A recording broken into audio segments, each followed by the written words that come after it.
എന്റെ ആനന്ദേട്ടൻ വിനുമോനെ,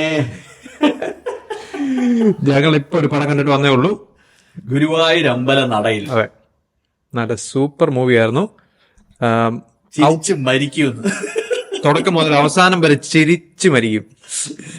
പൃഥ്വിരാജിന്റെ പടമാണെന്ന് പറഞ്ഞപ്പോഴത്തേക്കും ഇച്ചിരി ഡൗട്ട് അടിച്ചാ പോയത്. നമ്മൾ ശരിക്കും ഓവറാക്കുമെന്ന്.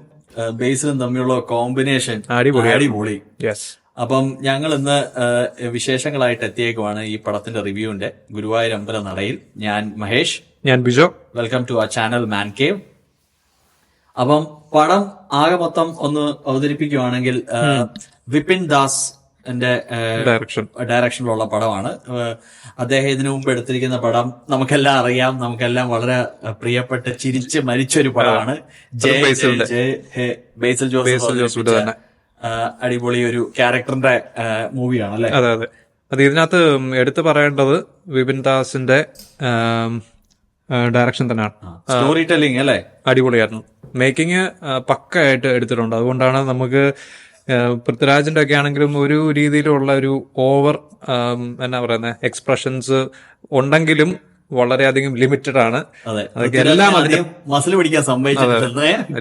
മാക്സിമം ശ്രമിക്കുന്നുണ്ടെങ്കിലും എക്സാക്ട്ലി എനിക്ക് 10 ടേക്കൊക്കെ എടുപ്പിച്ച് മസിൽ വെച്ച് വിട്ട് അഭിനയിക്കാനൊക്കെ പറഞ്ഞ് ഒത്തിരി അടിപൊളി അല്ലെ? പാകപ്പെടുത്തി ഓരോന്നും കറക്റ്റ് പാകത്തിനാ വെച്ചിരിക്കുന്നത്. ഫുള്ളി ഒരു കോമഡി മൂവിയാണ്. ഫാമിലി എന്റർടൈനർ ആണ്. ഷുവർ ആയിട്ടും ഇതൊരു അടിപൊളി ഹിറ്റ് ആയിരിക്കും കേട്ടോ. എല്ലാവരും എൻജോയ് ചെയ്യും. ഞങ്ങള് ഇവിടെ UK തിയേറ്ററിൽ ഇത്ര ആളൊന്നും പ്രതീക്ഷിച്ച് പോയല്ലോ, പക്ഷെ full first day first show എല്ലാരും ആഘോഷിച്ചിട്ടുണ്ട് പടം. അപ്പൊ പടത്തിന് നല്ല റെസ്പോൺസ് തന്നെ ആയിരിക്കും കിട്ടുന്നത്. പടത്തിന്റെ ഒരു പശ്ചാത്തലം പറയാം അല്ലെ? അതായത് 2 അളിയന്മാരുടെ കഥയാണ്. നമ്മൾ ഇന്നുവരെ കേൾക്കാത്ത ഒരു ട്വിസ്റ്റും പ്ലോട്ടും ഒക്കെയാണ്. ഇതിന്റെ ട്രെയിലർ കണ്ടാൽ തന്നെ ഏകദേശം അതിന്റെ ഒരു കഥ മനസ്സിലാവും. പക്ഷെ ആ പടം കാണണം. പക്ഷെ അതിന്റെ മെയിൻ ആ ഒരു ട്വിസ്റ്റും അതിന്റെ ഒരു കോൺസെപ്റ്റും നമുക്ക് പടത്തിനകത്ത് അത് പറയുന്നുള്ളൂ. അത് ട്രെയിലറിനകത്തൊന്നും പറയത്തില്ല. അത് നമ്മൾ ആരും പ്രതീക്ഷിക്കാത്തൊരു കാര്യം. അത് അവര് ബിൽഡ് ചെയ്ത് എന്റെ വരെ ചിരിക്കാനുള്ള രീതിയിലാണ് വെച്ചേക്കുന്നത്. അളിയന്മാര് തമ്മിലുള്ള അനന്തേട്ടാ, ബേസിൽ ജോസഫ് എക്സ്പ്രഷനും എക്സാക്ട്ലി ഒരു രീതിയിലുള്ള ഓവർ എക്സ്പ്രഷൻസ് ഇല്ല കേട്ടോ ആരുടെയും. കാരണം ഇത് കയ്യിൽ നിന്ന് പോയി കഴിഞ്ഞാൽ ചളവാകുന്ന ഒരുപാട് കോമഡികൾ ഇതിനകത്തുണ്ടായിരുന്നു. പക്ഷെ അതെല്ലാം കറക്റ്റ് ആയിട്ട് തന്നെ കറക്റ്റ് ആയിട്ടാണ് അവതരിപ്പിച്ചേക്കുന്നത്. നല്ല രീതി. പാട്ടുകള് 1-2 നല്ലതുണ്ടല്ലേ? പാട്ടുകൾ 1-2 ഉണ്ട്. എനിക്ക് തോന്നുന്നു അത് ഓൾറെഡി യൂട്യൂബിൽ ഔട്ടായെന്ന് തോന്നുന്നു. അത് രണ്ടും ഒരു സെലിബ്രേഷൻ മൂഡിലുള്ള പാട്ടും ഒന്നും ഒരു എന്നാ പറയുന്നത് ഭക്തി മൂഡിലുള്ള ഒരു പാട്ടുണ്ട്. ഒരു രണ്ട് സെലിബ്രേഷൻ സോങ്. ആദ്യത്തെ ഒരെണ്ണമുണ്ട് ഇൻട്രോഡക്ഷൻ സമയത്തുള്ളത്. പിന്നെ രണ്ടാമത്തത് ആ ഒരു നല്ലതായിരുന്നു, വെഡിങ് സോങ് പോലെ. അതും നല്ലതാണ്. രണ്ടും വെഡിങ് സോങ് ഒരു ഫാസ്റ്റ് ഫോർവേഡ് അടിച്ചൊരു ഫീലാണ്. അതായത് ആ രണ്ട് രസമുണ്ട്, ഒരു വ്യത്യാസമുള്ള ഒരു പാട്ട്. ഇതിനകത്ത് കുറച്ച് പുതുമുഖങ്ങളുണ്ട്. അതിനകത്തൊരു ഡോക്ടറിന്റെ വേഷം അവതരിപ്പിക്കുന്ന ഒരു പുള്ളിയുണ്ട്. പുള്ളിക്ക് കൊടുത്ത നല്ല വിറ്റായിട്ട് ചെയ്തിട്ടുണ്ട് കേട്ടോ. അത് വെച്ചാൽ പുള്ളിക്ക് കൊടുത്ത ആ റോള് ഭംഗിയായിട്ട് ചെയ്തിട്ടുണ്ട്. പിന്നെ യോഗി ബാബു ഇതിനകത്തൊരു ചെറിയ ഒരു റോൾ ചെയ്യുന്നുണ്ട്. പക്ഷെ അതൊക്കെ എന്തിനാന്ന് എനിക്ക് അറിയത്തില്ല. പുള്ളിയുടെ ഒരു പ്രസൻസ് അറിയിക്കാൻ, അല്ലാതെ വലിയ റോളോ വലിയൊരു കോമഡി കണ്ടന്റ് ഒന്നും ഇല്ല. ബാക്കി കോമഡി മൊത്തം മാനേജ് ചെയ്യുന്നത് പൃഥ്വിരാജും ബേസിലും കൂടെ. അത് അടിപൊളിയായിട്ട് ചെയ്യുന്നുണ്ട്. അതുപോലെ യോഗി ബാബു കൂടാതെ പിന്നെ നമ്മുടെ അനശ്വരാജൻ നല്ല ആക്ടിങ് ആണ് ഇതിനകത്ത്. പിന്നെ നിഖില വിമൽ അവരൊക്കെ നല്ല ഇമ്പോർട്ടന്റ് റോൾസും ആണ്. നല്ല ജെല്ലായി പോകുന്ന രീതിയിലാണ് എല്ലാം ആക്ട് ചെയ്തേക്കുന്നത്.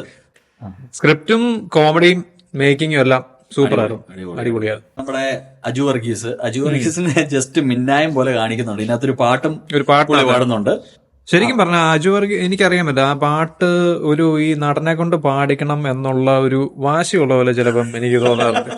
അജു വർഗീസ് പാടിയ പാട്ട് വളരെ അധികം, എന്നാലും ആ പാട്ട് എന്റെ തുടക്കം നിങ്ങൾ യൂട്യൂബിൽ കേട്ടാൽ തോന്നും ഒരു അനാവശ്യമായ പാട്ടും ആണ് അജു വർഗീസ്. പാടിക്കേണ്ട ഒരു കാര്യമില്ലായിരുന്നു, ചുമ്മാ അത് രസമല്ലേ? പിന്നെ മാർക്കറ്റിംഗ്. പക്ഷെ ആ എന്നാ പറയുന്നത് മൂവി അത്രയും നല്ലതായിരുന്നുകൊണ്ട് തന്നെ ആ പാട്ട് നമ്മൾ അങ്ങനെ എന്നാ പറയുന്നത് അങ്ങനെ ക്ഷമിച്ചു വിടും.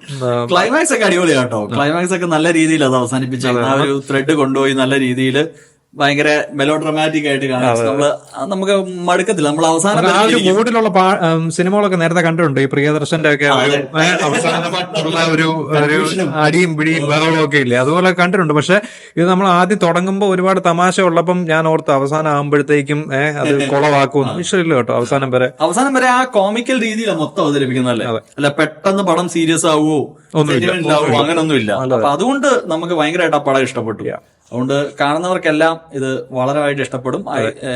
എല്ലാവരും തന്നെ സെലിബ്രേറ്റ് എല്ലാവരും തന്നെ എനിക്ക് തോന്നുന്നു ഇപ്പം സ്കൂൾ അവധിയൊക്കെ അല്ലേ, അപ്പോഴത്തേക്കും ഫാമിലി ആയിട്ടും ഫ്രണ്ട്സുമായിട്ടും ഒക്കെ കൂടെ പോയി കാണാവുന്ന ഒരു പടം, ഫാമിലി എന്റർടൈനർ പടം.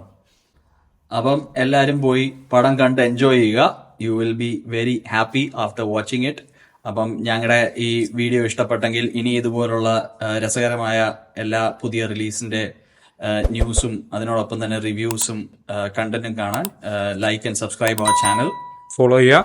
അപ്പം സൈനിങ് ഓഫ്, മഹേഷ്, ബിജോ.